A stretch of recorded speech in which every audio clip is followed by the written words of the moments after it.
Selamat malam semuanya. Balik lagi di Sinema Tengah Malam. Masih bareng gue Bimo Dan gue Faris. Teman ngobrolin film tiap malam. Mantap. Oke, jadi hari ini kita akan bahas The Nun 2. Gila bro, gimana filmnya? Menurut lu? Gue suka. Lu suka? Iya. Berapa Seru sih. scoringnya deh? Langsung. Gue penasaran scoring. Kayak kita lumayan ini nih, berbeda pendapat gitu. Gue kurang bro.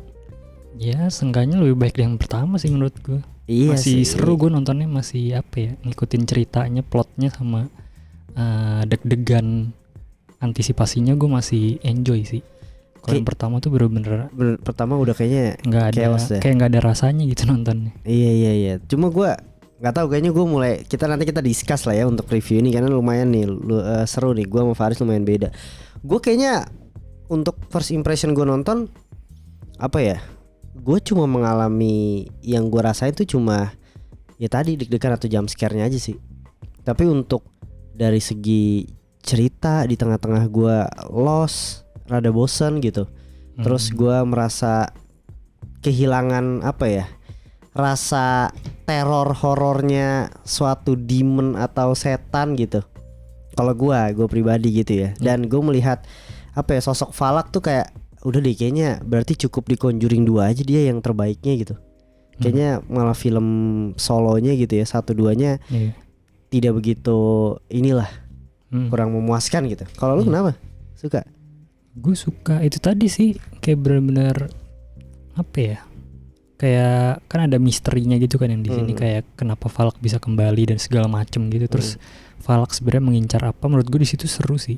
Kayak mereka mencoba mencari tujuannya si Falak tuh sebenarnya mau ngapain sih, dan kita benar-benar dikasih tahu tujuan baru gitu, beda dari yang pertama juga kan. Ada satu plot device yang digunakan lah gitu. Terus juga ada kayak mereka mencoba mencari tahu kayak Falak itu kan kalau di film ini gitu ya, kayak dia dari Romania ke sini segala macam, kayak benar-benar ditelusuri gitu. Gue suka aja sih.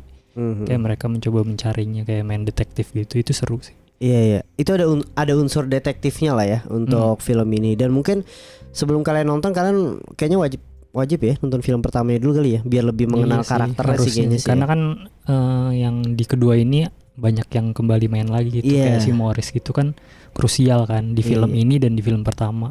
Iya, gue lupa soalnya ada karena gue denan pertama kayak gitu ya. Tapi diingetin gue di yang kedua. Iya, tapi maksud gue lupa tuh sebenarnya perannya dia tuh sejauh apa gitu. Terus kayak kan gue kayak, karena gue udah nonton kayak ini kemarin yang mana ya, dia tuh sebenarnya ngapain ya, terlepas dari dia menyelamatkan si susternya di Denan 1 ya gitu ya. Iya kayak gitu sih. Mungkin menarik sih sebenarnya, itu juga menjadi nilai plus kalau kalian nonton baca review gue di Sinema Tengah Malam gitu ya. Unsur detektifnya tuh memang suka gue. Tapi sayangnya mungkin apa ya, kurang juga sih menurut gue. Tapi ya gue menyadari kan memang ini bukan film detektif gitu loh. Jadi memang ya hanya sekedar basic aja lah gitu. Gitu. Tapi ya itu tadi sih menurut gue kayaknya plotnya membuat gue lumayan boring dah. Kenapa emang? Kalau gue suka sih, seru. Apa ya, dari pertama tuh menurut gue banyak hal-hal yang gue pikir bakal menjadi sesuatu yang wow tuh ternyata enggak gitu loh. Sesimpel apa ya, gue tuh merasa keputusan-keputusan yang diambil tuh lumayan terasa sangat cepat dan unik gitu. Kayak yang di 2 ini kan tiba-tiba susternya dipanggil kan sama si Vatikan lah ya sebutannya ya gitu. Iya, lu harus gitu. Kenapa harus gua gitu? Ya karena lu yang pernah menangani iblis ini gitu. Tapi maksud gua, kenapa harus suster ini gitu loh? Sekelas Vatikan kenapa harus mengutusnya suster ini? Suster ini pun menurut gua juga di Denan 1 tuh mengalahkan Falaknya juga apa ya, bukan sesuatu hal yang direncanakan banget gitu loh. Itu maksud gue, tapi kan di-address juga di film itu. Dia juga bilang kan, ngalahin dia pun karena mukjizat gitu. Ya, jadi gue nggak ada masalah sih ya gimana ya, maksudnya juga film horornya kan nggak realistis banget gitu ya. Tapi menurut gue apa ya, Amerika banget sih. Gimana ya, ini kalau ini gue takut spoiler juga, tapi semoga tidak gitu ya. Jadi kayak kalau di yang gue rasain tuh kan film horor itu adalah iblis gitu, kita ngomonginnya kayak demon gitu, Conjuring kan biasanya kan. Itu menyebarkan teror kebanyakan gitu ya dari psikis gitu. Dari psikis atau dari dia dibayang-bayangin sama apa gitu. Tapi ini menurut gue setannya di sini terlalu obvious untuk menyerangnya tuh bener-bener belak-belakan yang lu bisa mati, bener-bener mati gitu loh. Jadi kayak gue lebih melihat ini kayak pendekatannya lebih kayak It gitu. It yang monster yang bisa wah cuak gitu loh. Itu di situ sih menurut gue mungkin selera atau gimana.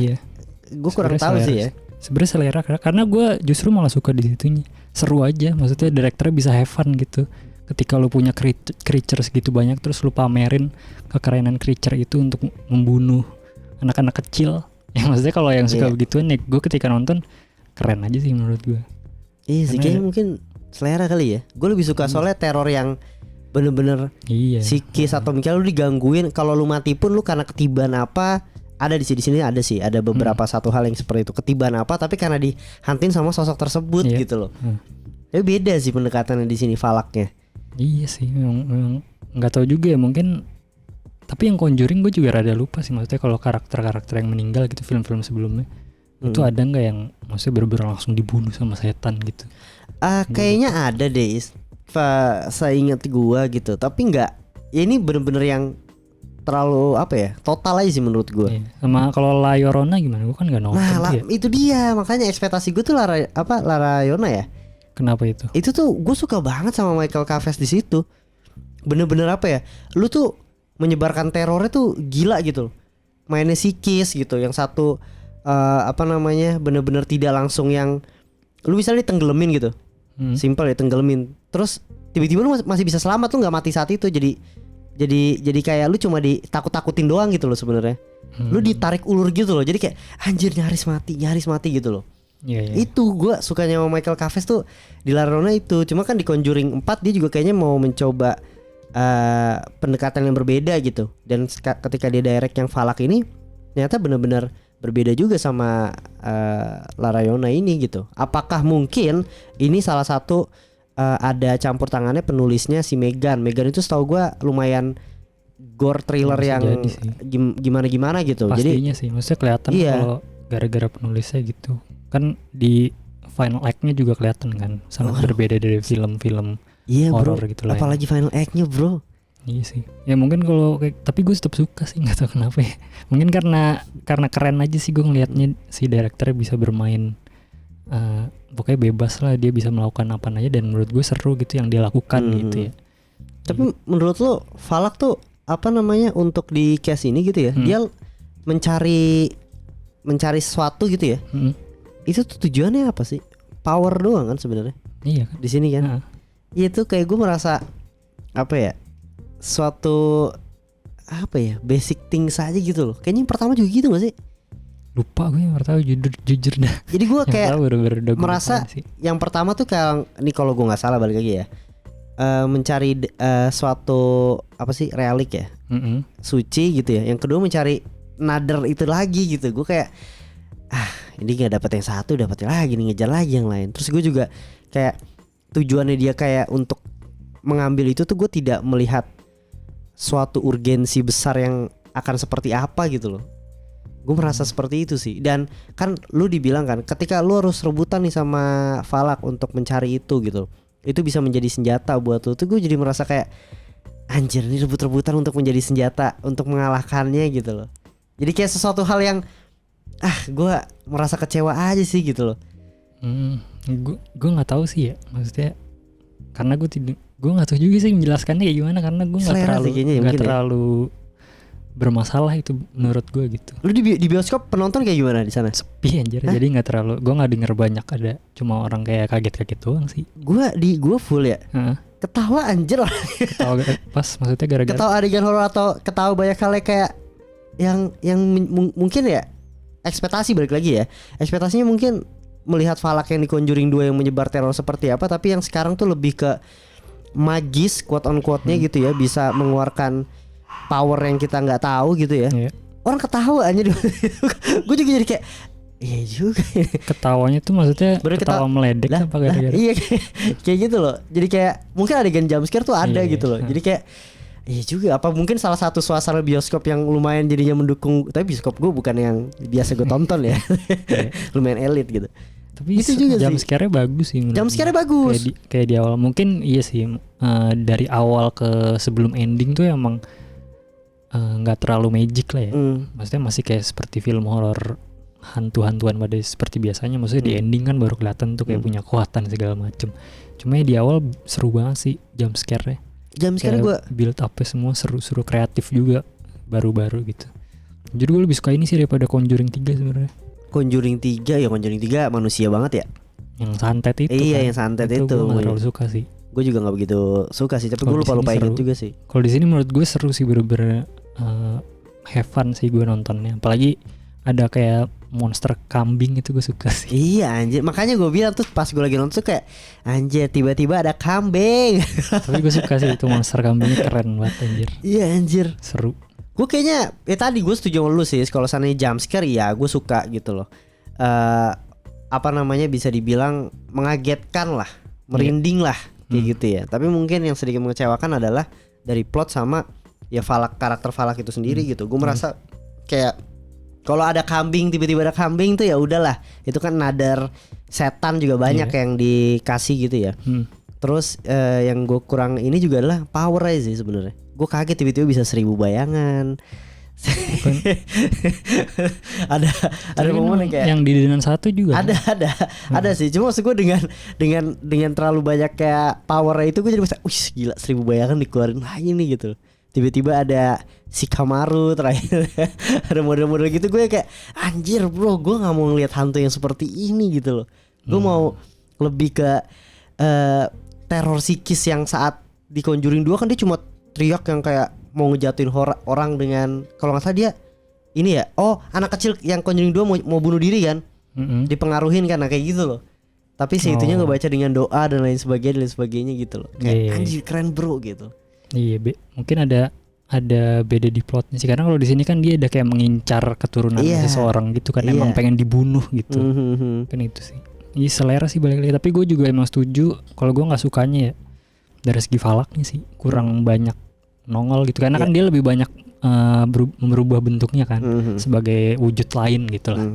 Kurang banyak Falaknya aja sih menurut gue. Iya. Sama satu lagi sih, ini gue mungkin apa ya, karakter-karakter yang keputusannya itu terkadang ya klasik horor banget gitu. Harusnya bisa dibuat lebih apa ya, dibuat lebih realistis lah kasarnya gitu.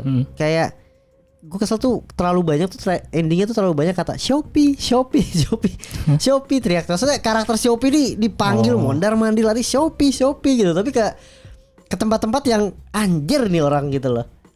Pasti lo larinya tuh kayak ke tempat yang gudang itu loh, walaupun kita tahu ya itu sama-sama ditis tempat persembunyian dia sebenarnya gitu. Tapi kan logic thingsnya si musuhnya ini sebenarnya tahu juga arahnya bakal ke sana gitu. Terus dikejar ke sana lah, ke sini lah, terus ngambil inilah gitu. Terus terlalu banyak orang menggunakan teriak kata nama Shopee. Gue jadi kayak anjir annoying juga nih Shopee. Kayak paket anjir. Rasanya bener-bener apa ya, di samping gue tuh kayak nah ini nih pasti kesini nih gitu. Jadi yang samping gue emang berisik sih, gue akuin ada annoying gitu. Tapi dia menebak tebakan dia tuh ya benar semua aja gitu loh. Iya sih. Itu sih gue kayak selera kali ya.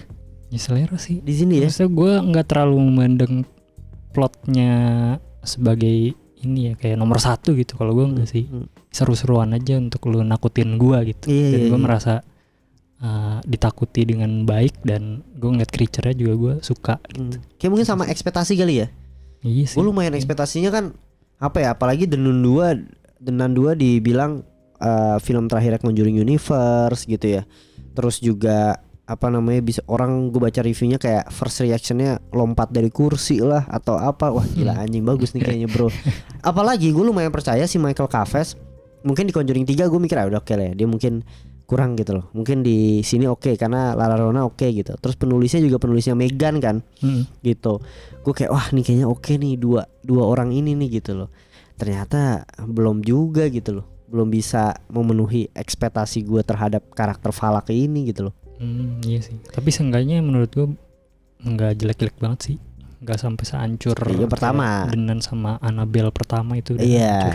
Iya itu gue setuju lah. Masih Itu okay lah. Itu Denan pertama udah kocak aja. Maksudnya terlepas dari apa ya, kekocakan ininya juga setnya juga tau gak sih lo yang tiba-tiba di dalam kubur loh gitu kan. Iya. Terus asap semua desa kabut. Iya sih. Terus bawa pistol lah atau nah itu udah inilah lumayan lucu lah. Tapi diperbaiki di sini gitu loh. Iya. Kayaknya sutradaranya juga mencoba untuk apa ya, realistis juga ya dengan mengambil cerita-cerita. Gue suka sih cara dia mengambil cerita yang ada di Bible, ditaruh menjadi plot gitu ya, menjadi sebuah tujuan. Itu bagus sebenarnya karena mungkin buat gua yang beragama Katolik lumayan tahu sama karakter itu gitu loh. Jadi kayak oh bagus nih, sebenarnya bagus nih gitu loh. Iya itu sih, gue suka sih. Berapa film ini. Skornya buat lo? Gue akan memberikan 3 bintang. Gue kayaknya 2/5 lah. Oke. Gitu ya. Iya. Masih lumayan obat ngantuk sih, nyeret di tengah. Tapi oke lah. Mungkin kayak yang gue review kemarin ya, buat kalian yang kangen sama Falak, kayaknya bisa terobati lah sama jump scare-nya dan lain sebagainya. Kalau seandainya untuk hantu dan lain sebagainya atau plotnya seperti apa, ya itu balik lagi ke selera ya. Mungkin kalau kalian suka nonton It atau film-film horor yang lumayan gore dan hantunya menyeramkan dan lain sebagainya, ini cocok gitu ya. Tapi kalau berharap dengan permainan psikologi dan doa-doa dan lain sebagainya, jangan nonton Conjuring sih feeling gue. Kayak gitu. Ya jangan juga lah. Paling itu aja ya dari Sinema Tengah Malam. Jangan lupa like, subscribe sama komen, share juga ke teman kalian. Dan segitu aja dari Sinema Tengah Malam. Sampai ketemu di episode berikutnya. Bye, selamat malam.